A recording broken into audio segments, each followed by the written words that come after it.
Wilbur Ross, Chairman and Chief Strategy Officer at W.L. Ross. Thanks for your time at Milken. Well, thank you. It's good to be on.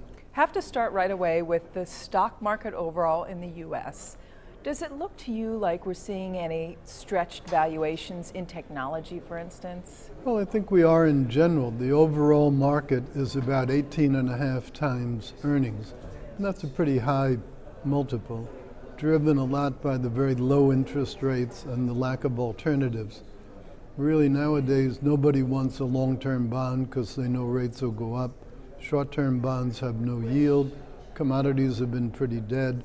So what can you do? You either buy stocks or you buy Picasso paintings.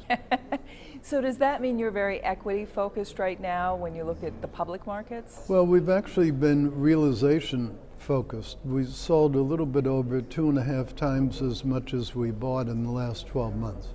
And in terms of some of the private equity investments, I know you're active in energy. Yes. Where's the best opportunity sector-wise for you right now in terms of a industry in a little bit of distress? Sure.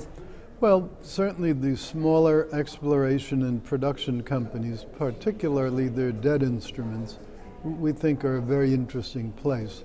And so we've been collecting a breadbasket of them.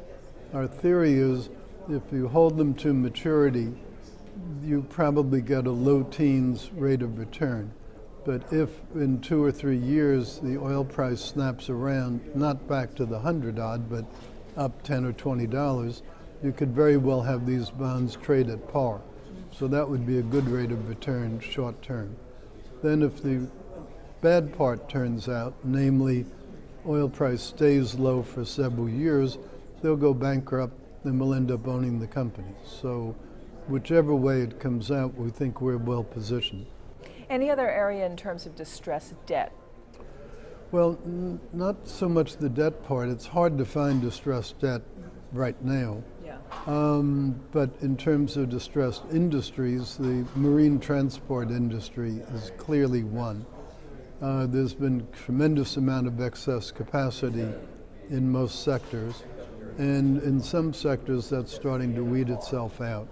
So crude oil tankers, product tankers, those are segments we think have a very interesting near-term outlook.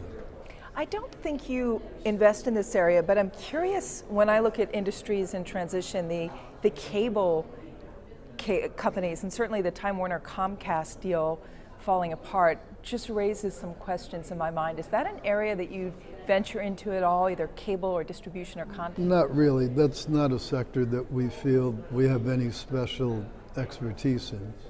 But my impression is that that deal fell apart more for antitrust reasons than for economic reasons. Although people expect more mergers down the line. Well, it probably will be. I think the longer term question is cable going to be the distribution system for entertainment to the home, as opposed to coming over internet or some other medium? I'm not so sure cable's going to be the longer term answer to it.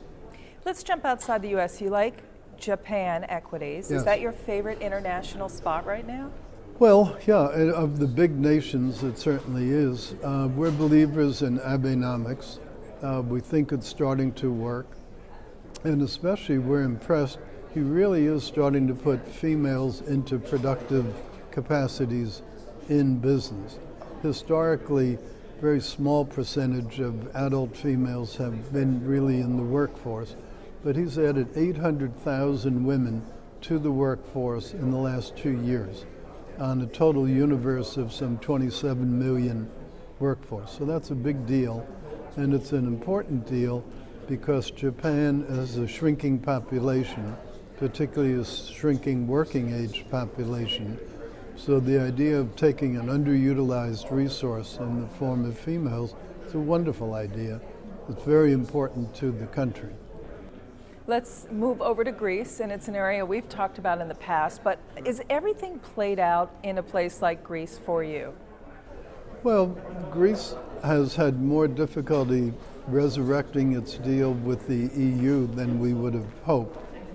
You know, it's very hard for a party that's been out of power permanently suddenly to get into power and have to learn how to use not only the instruments of their own government, but somehow to deal with all the other European governments. So I think they've been going through a little bit of an adjusting period.